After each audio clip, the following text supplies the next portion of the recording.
you know, the simple pleasures and minor duties of, you know, living in a kind of place full of white picket fences and, you know, mothers calling their little children in at 6:30, and that was the end of the day. And, you know, we are of very disparate temperaments, and in every way are not. We're in every way we don't share anything. But you talk in the introduction about how you went to movies for the kind of excitement, melodrama, threat that you did not find in your life. That's for sure. Well, what was Marty doing but sitting up on his fire escape, looking at the, you know, excitement, chaos down on the streets? Yeah. That he was not really a part of. Although, as you said, his family life was a little more contentious than yours. Oh, I don't know that that's true, actually. Well, you said it. Well, it's a convention, you know. No, it's interesting, you know, his parents were not particularly Catholic. I mean, they were born and raised Catholics, but they had very little to do with the church. And actually, Marty's whole business of maybe I'll become a priest was this weird form of rebellion against his parents. You know, wait a minute, we don't want you to be a priest. Well, I'm going to be a priest, you know. Alex and Family Ties. Yeah, okay. Yeah, exactly. So I mean, I think that's the thing that, you know, I more and more think it doesn't make any difference if you're brought up on the mean streets or, you know, the placid boulevards of suburb. I mean, we all have the same issues, and they're all the ones about, you know, achieving our own autonomy against our parents' strictures, whatever those strictures are, you know. And so, I mean, that is part of the universality of what goes on in Marty's movies is, you know, we've all been there. Maybe we weren't under threat from, you know, the guys with the brass knuckles down the block or something. But it is that aspect of growing up American, no matter where you do it, that is what comes to the fore in these kinds of his movies. You know? But he was not, it wasn't that he was a gangster. Oh, my, no. He was not a perpetrator. No. And only rarely a victim, right?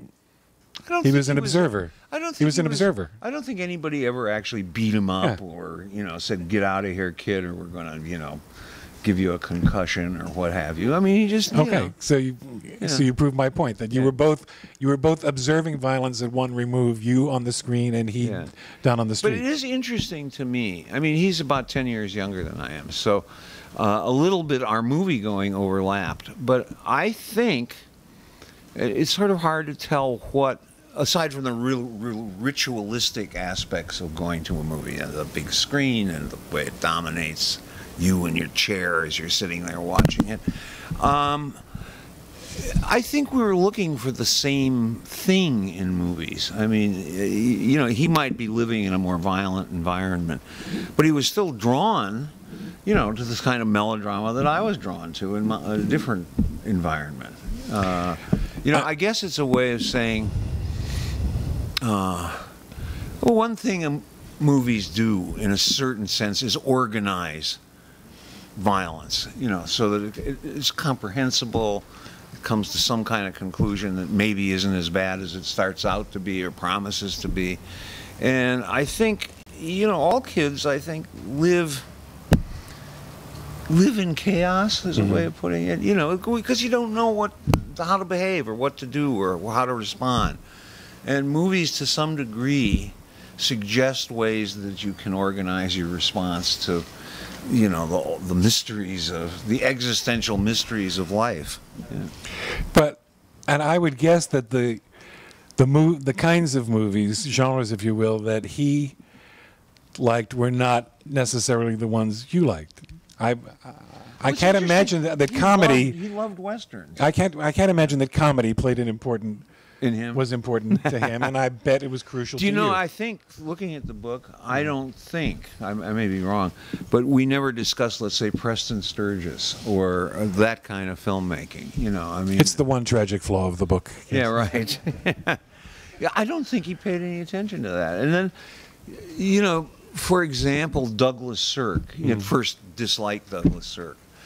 But, you know, as the years went on, he began to see what was inherent in those movies that was, you know, in some ways powerfully melodramatic. Mm-hmm. Just stated in different terms that he had to grow into in order to appreciate them. He also... But it also interests me that he loved Westerns. All right. You know, there are all those pictures of him in his little cowboy suit, you know, Okay. with his little 6-gun strapped on. And I don't know about, you know, and I was the same way. I mean, I think I had the same cowboy suits he had, you know. But what is it about the Western that was so, at least in those eras, that time, that was so potent for us? You know, because neither of us. I can't imagine, honestly. Yeah, I know you don't particularly go for Westerns, but that's all right. Or war. You, and of course, you are Mr. War movie lover. You know what? I really am not, except the difference is I grew up during the war. So that typically, you know, if you went, yeah. Typically, the movies you saw, you know, and routinely on Friday night, more often than not, were war movies. You know, I look at those movies now, and they don't seem to me anywhere near as thrilling or interesting, with a few exceptions, as I thought then. But boy, they were dominant, and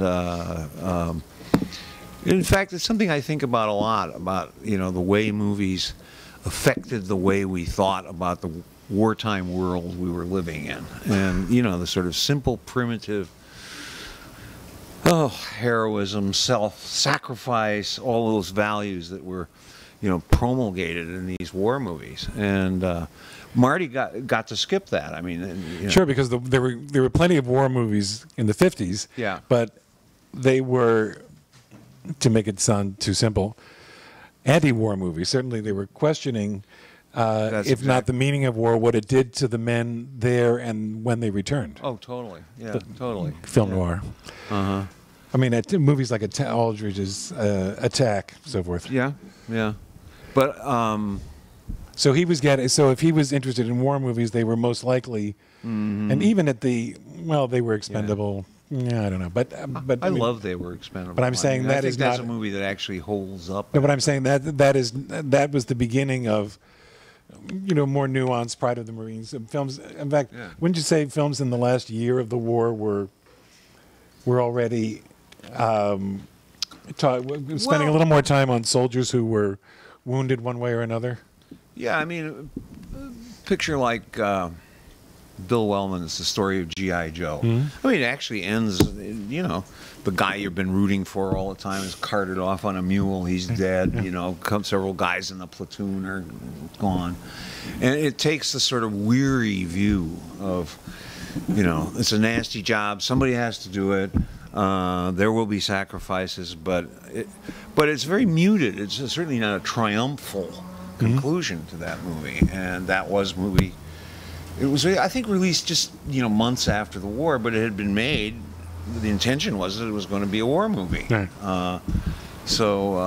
Yeah. Well, but I mean, since it was based on the writings, the journalism of Ernie Pyle, people were certainly familiar about his attitude and his history. Ernie Pyle's stuff was always about the sort of, in a way, the sufferings of the little guy, you know, the PFC who is a reluctant hero, or or something like that.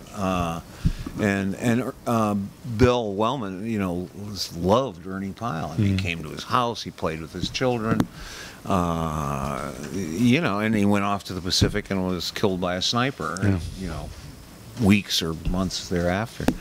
But no, I think probably the thing that Marty and I share most amongst American genres might be film noir. I mean, you know, because it was such a remarkable stylistic attempt, and I'm sure we both instinctively responded to that way of making a movie, that way of creating a look for the movie.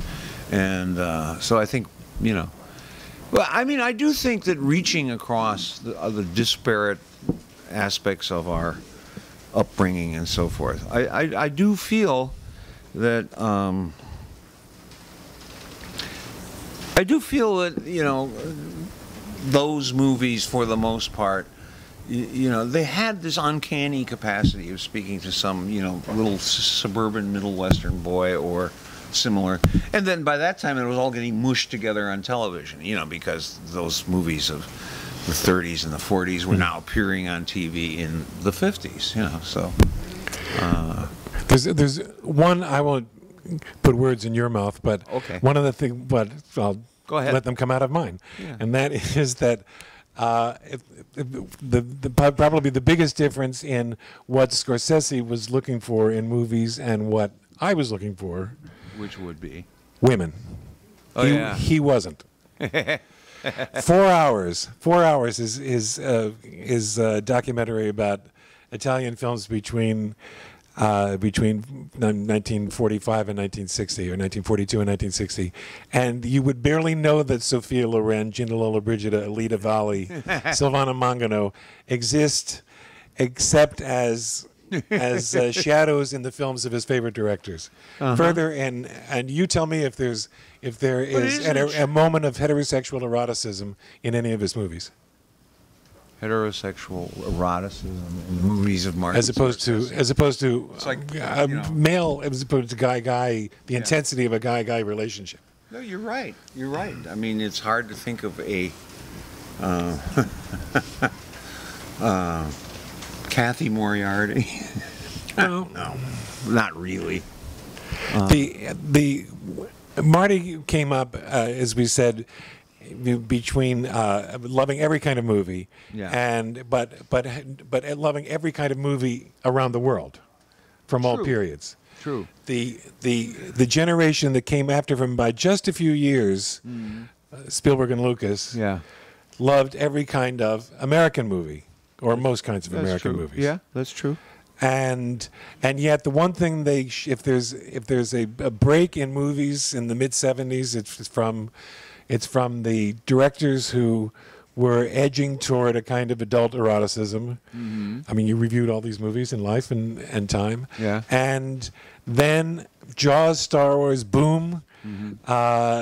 It's not that they're the most intelligent kinds of kids movies, but that the emotional attitude is pre-adolescent. And in the movies of Spielberg at all. of the the first 10 years of Spielberg and Lucas's what Lucas has done from Star Wars on. Yeah.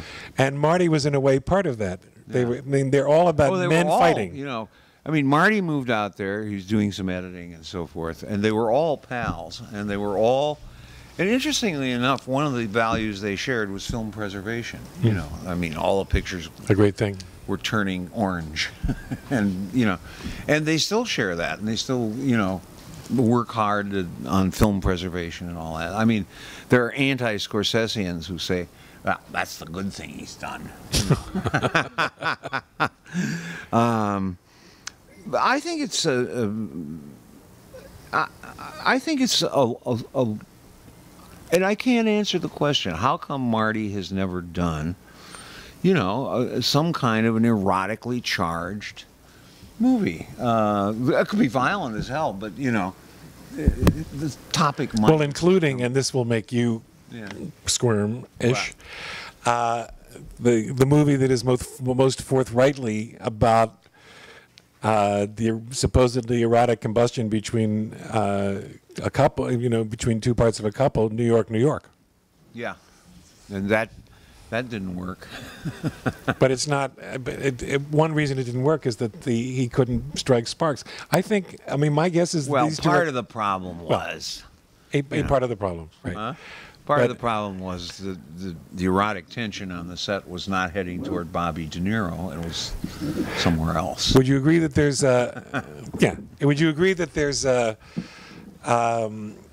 element in all these directors we've mentioned, not Coppola so much, although he should be mentioned as someone who preserved film and promoted younger filmmakers, and made some good pictures. That the